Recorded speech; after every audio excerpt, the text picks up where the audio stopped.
everybody, welcome back to the channel. We are going to do another haul video, and this one's going to be a little bit different. It's going to be a combination of two different places that I went on two different days. The first place that we're going to talk about with a lot of the glassware and stuff was a place that doesn't allow filming, and I will be putting out a vlog video, my first vlog video, hopefully, before or after this video, and it talks a little bit towards the end of the video about the situation I encountered with this, which wasn't a bad situation, but it explains a little bit more about the filming and everything and how I handle my process and how it kind of played out a little bit. But nonetheless, I got some really cool things there. I'm very excited to show you guys. And then the second place is Sarah's Secret Honey Hole that I've only been to a handful of times. I didn't get a whole lot there. They mainly deal in clothing and stuff, but I got a few things. But we'll show you that stuff, the second half of the video. But I'll get into it in here, and we'll start with the first thing I found. So I found this cute little pink bunny. Now, I do suspect it probably had some wheels on the front and the back here. It rolled around. But I just thought it was cute. It's very kitschy, 1950s.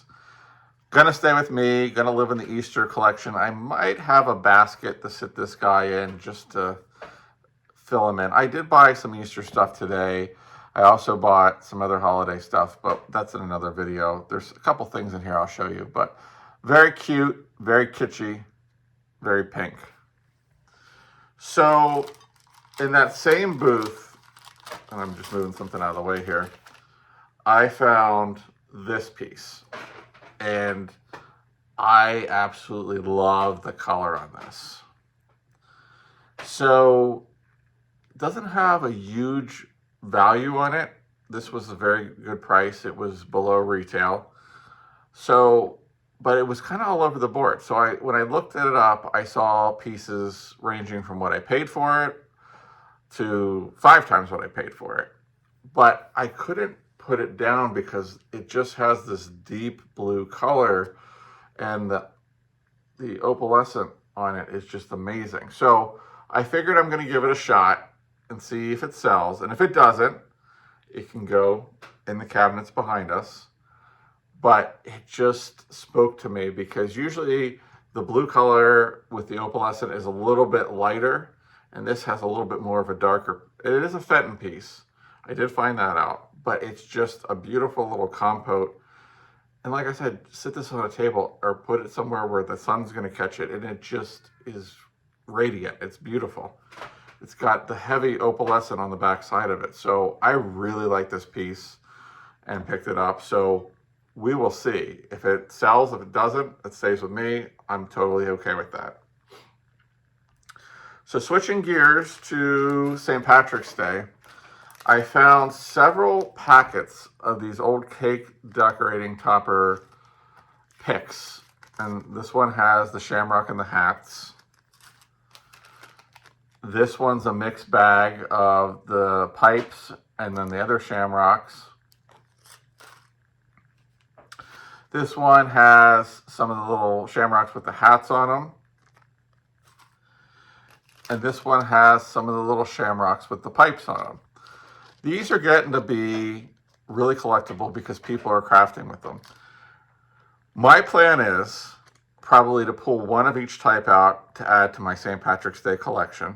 And then the rest of them, I'll just sell them in the lots they came in. So this 1, 2, 4, 6, 7. So there'll be 6 in this lot. So I'll put those online and sell them off.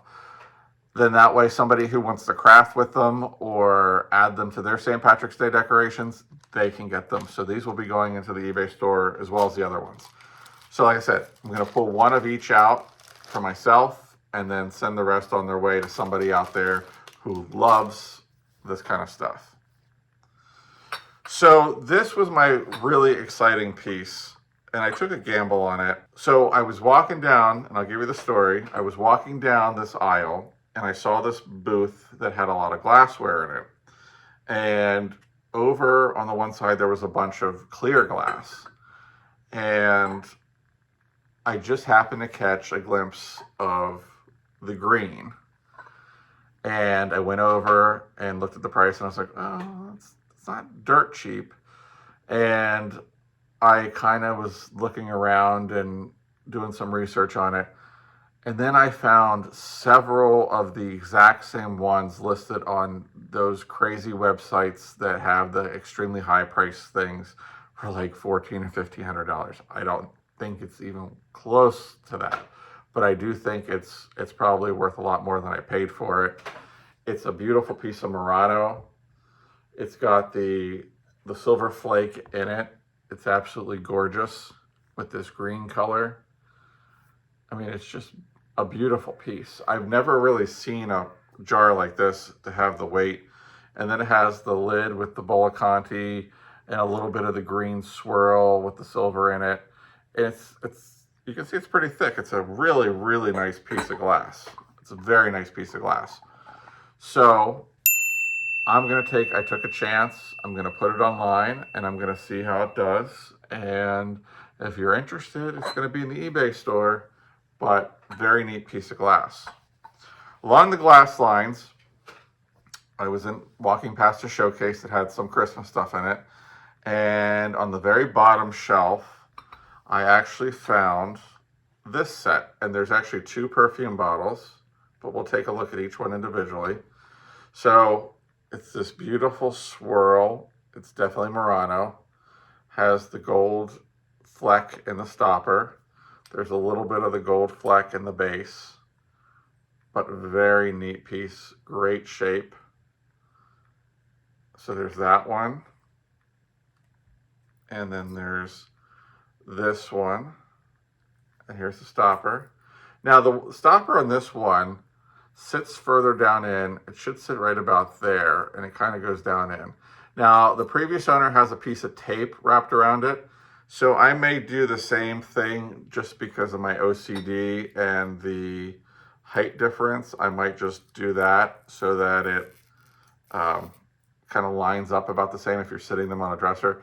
If you're sitting here and seeing smoke coming up in front of my face, it's because I'm tearing off the old tape that's on here from 19 whatever it is, and it's literally disintegrating. And just, I don't know. I'm sitting here looking at this and I'm laughing and just laughing hysterically about this. But yeah, it's all stringy. It's all yucky. I'll clean it up because otherwise it just looks like this sitting in there. So it should be like that, but it goes down like that. So I do think it's the original stopper. I don't think there was any... I've played around and tried it in both bottles, and yet it's the same thing. So I do think it's the original stopper. I just think it doesn't sit the whole way down, or it wasn't made wide enough for it, we'll say.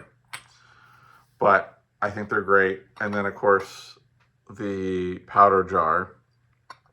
That's absolutely beautiful. This one doesn't have as much gold fleck in it, but it's still a really pretty set. I mean, I could see somebody just having this on the dresser. It looks amazing. So I picked that up, and I paid up for a little bit. You know, it was not dirt cheap, but I think it'll do really well online. So that was a good pickup. And then I was walking back to the register, and I saw these little cuties with the snow in a showcase, and they were under $10 a piece for them, and I just thought they were so stinking cute. They were made in Japan. So vendor tip, do not attach a piece of tape to the sticker that says made in Japan on it, because when they took the price tag off it, the sticker came with it. So I know they're made in Japan, but the next person is probably not going to know unless they look them up online. But they're adorable. So they're going to go in the Christmas collection. So I'm going to move over to the stuff that we got at the secret place. So the first thing I picked up when I walked in the door was this Homeco clear fairy light, and it was only a couple dollars, but it's in good shape. I've actually seen some people doing some really cool stuff with spray paint and clear glass, and they're making things like this into jadeite or pink or blue or whatever. So I'll leave it up to the next owner, but just really nice shape, very basic. So somebody's looking for one to put like a tie-dye bulb in or something with his little LED flashlights, then that's the one. So, not flashlights, the little LED candle things. Next item. I got this really cool set of plaid lime green vintage sheets. And according to the tag, 81 by 104, it's 2 pillowcases, the flat and the fitted. So I haven't really taken it apart, but let me just see if there's any brands on it in the pillowcases. I love old linens, if you haven't figured that out yet. So when I see sheets that have a really good pattern to it, then I'm all about it. These are Burlington House. So here's one of the pillowcases. Very cool. It has a string on it. Let me get the string off. I did find a piece of paper safety pinned to the one sheet that says the top hem needs fixed, but that's an easy fix. So very cool spring pattern, perfect to add to your sheet set. So those will be coming to eBay. I picked up this iron-on decal. Don't know if it's worth anything. Screams 80s with the bears and the musical notes. It says, make painting on dark fabrics easy. So these would be the things you iron on and then you use the puff paints. Puff paint is coming back in. I actually bought, this is just one of them, but there was actually a binder of them that I got for $1 that has all sorts of iron-on transfers similar to this that you can puff paint in. And I might go through that on a separate video, but I know this is coming back in style. Anytime we have one of these kooky sweatshirts like that in the store with the puff paint, it goes out the door within a week. So I may put this on there. I might do a little research. This was under $1, so I'm just gonna check it out and see. But it's definitely screams 80s. So I always pick up crewel work pieces when I see it. This one's got this cute little thing. It says, so it looks like it's like you can put somebody's name on there, like John slept here, and have this little guy. The bag is opened, but I did peek inside of it. It looks like it has everything to make the felted man and then the bed. So it's all there and all the yarn is there. So that definitely should sell pretty quickly online. So I'm gonna put that online. But look, there's even a little dog there that's absolutely adorable. So somebody's gotta have that. And then the last two things I picked up, which were really funny that they're separated, but found them in 2 different spots, was these little crewel work. There's like a bed, and then there's like a dining room, kits, never used, still in the package. So I'm gonna sell those online, and people love these. I sell them pretty quick, so if I find them and they're in great shape, they go online.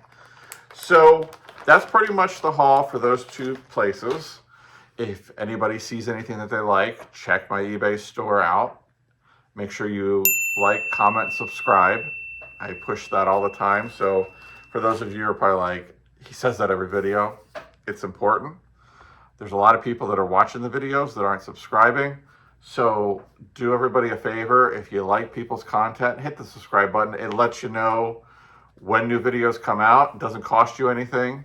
It helps us YouTube content creators out. So make sure you do that. If you have any questions about anything, leave a comment below or send me an email, vintagesamples@gmail.com, and we'll see you on the next one.